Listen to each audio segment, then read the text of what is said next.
Hello bachcho, let's read this question. So this question says, which of the following transitions of electrons in the hydrogen atom will emit maximum energy? Option A है आपके पास N5 to N4, option B N4 to N3, option C N3 to N2 and option D all will emit same energy. तो इस question में जो की concept है वो है energy of transition in hydrogen atom.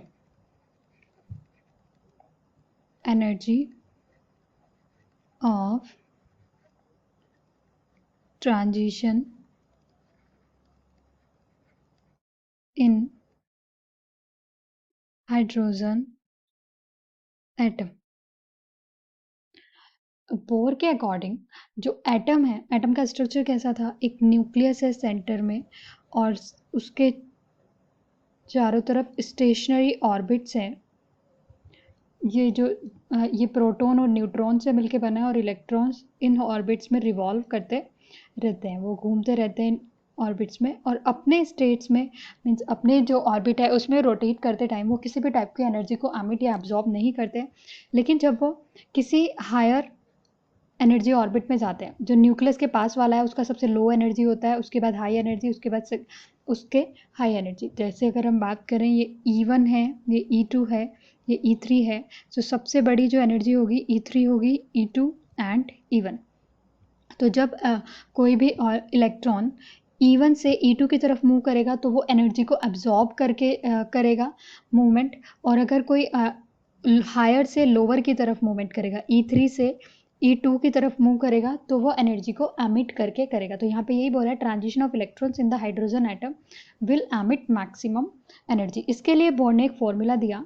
Formula है delta E equals to 13.6 1/N1 square minus 1/N2 square. ये इसकी जो यूनिट है इलेक्ट्रॉन वोल्ट है. अगर हम इसे जूल में चेंज करें तो इसकी वैल्यू चेंज हो जाएगी. तो हम इलेक्ट्रॉन वोल्ट में, क्योंकि हमें यूनिट का कोई रोल नहीं है यहाँ पे, तो हम किसी भी यूनिट से कैलकुलेट कर सकते हैं. हम इसी से करेंगे. डेल्टा ई यहाँ पे क्या है? जो दो ऑर्बिट्स हैं उनके बीच का एनर्जी डिफरेंस. डेल्टा ई है दो ऑर्बिट के बीच का एनर्जी डिफरेंस. N1 और N2 यहाँ पे क्या है? Stationary orbits, number of stationery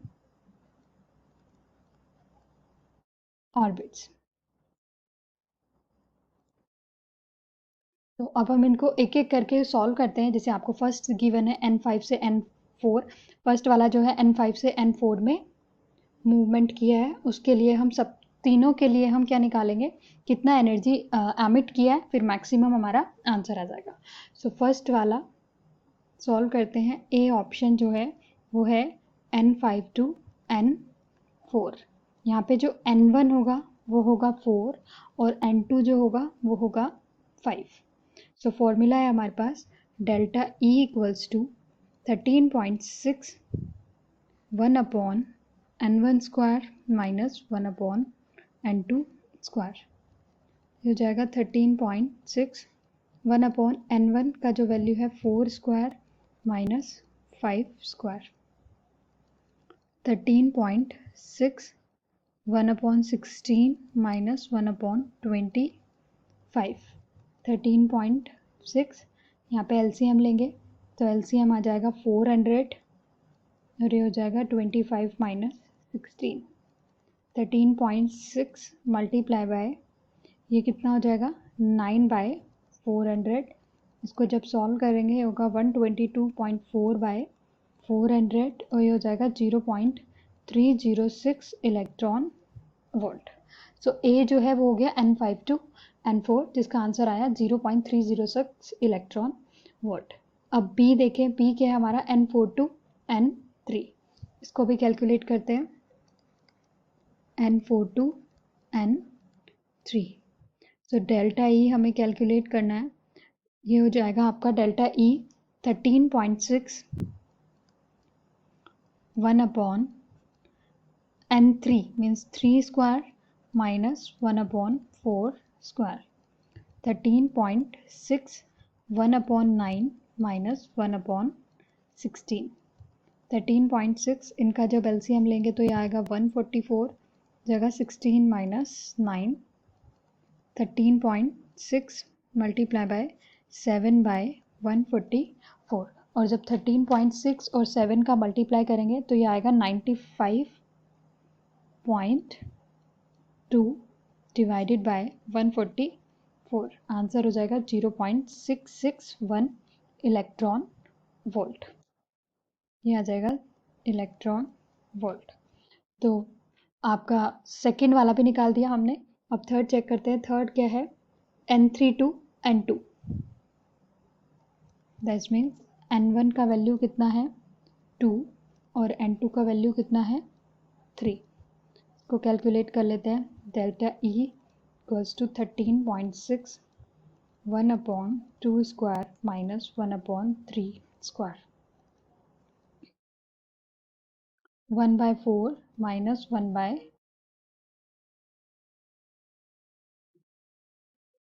LCM आ जाएगा 36, 9 माइनस 4 13.6 मल्टीप्लाई बाय 5/36। इसको सॉल्व करेंगे तो आ जाएगा 68/36, 1.88 इलेक्ट्रॉन वोल्ट। तो अब हम तीनों की वैल्यू लिख लेते हैं उसके सामने। जो फर्स्ट वाला है उसका है 0.306 इलेक्ट्रॉन वोल्ट।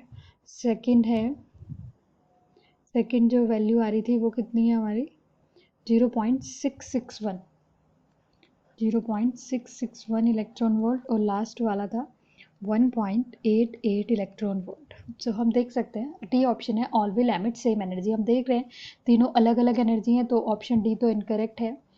सबसे मैक्सिमम आपको बताना है सबसे ज़्यादा किस में है। ये 0.3 है, ये 0.6 है, तो सबसे ज़्यादा क्या है 1.88 electron volt. So option C आपका आंसर हो जाएगा जो मैक्सिमम एनर्जी को एमिट करेगा। So your final answer is option C N3 to N2। Hope you understood it well. Best of luck.